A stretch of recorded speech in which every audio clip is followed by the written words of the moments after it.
And they worked day and night, and sometimes they went to solid rock for 1,000 feet with a hand drill. Now, can you imagine that? So you think of the work that went into these canals all over the United States, especially eastern part of the country, because I've been to a lot of the canals. I've been to a lot of them.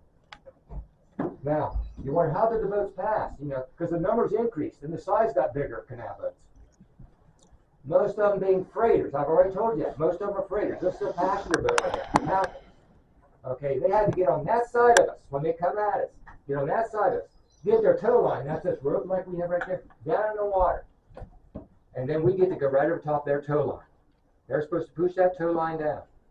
But what if they don't give up the right of way, the locks or the aqueduct bridges? Well, it happens sometimes. And you know, I have no term for it. I don't know if you've ever heard of it or not. Canal rage. You ever hear canal rage? That's my term. They would have to be a big fight over here between two captains, two crews, and sometimes their wives included. And they would decide who gets to go first, through the locks, the bridges, or the canal. So what happened to all this? Why don't we have 1,000 miles of canals operating today? Well, in 1855, their land tracked all the state of Ohio, including right here. The Iron Horse, you've all heard of it. We couldn't compete with it. We had a 4 mile per hour speed limit. 4 mile per hour. They didn't have a speed limit on this railroad. And you know what happened to our canals? I'll bet you had the same thing happen in northern Pennsylvania too. Northern Ohio, in the wintertime, you know what happened, don't you? Froze. We could not compete with the railroads. By 1900, there weren't very many canals left. Just diehards of all kinds. Then in 1913, you people have your Johnstown flood.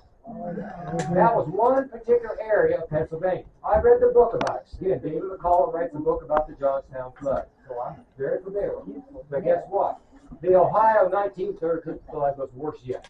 Much worse. It was all over the state. Near any rivers. It destroyed the canals, folks. And that brought the canal right to the end. Okay? Now, we're going to turn the boat around a little bit. I have to go up on the roof. I have to move this tow line from one side to the other. He's going to turn the horses around. So you're going to see how we turn it around. By the way, folks, we're not going to get to Akron or Cleveland. I'm very sorry. Excuse me.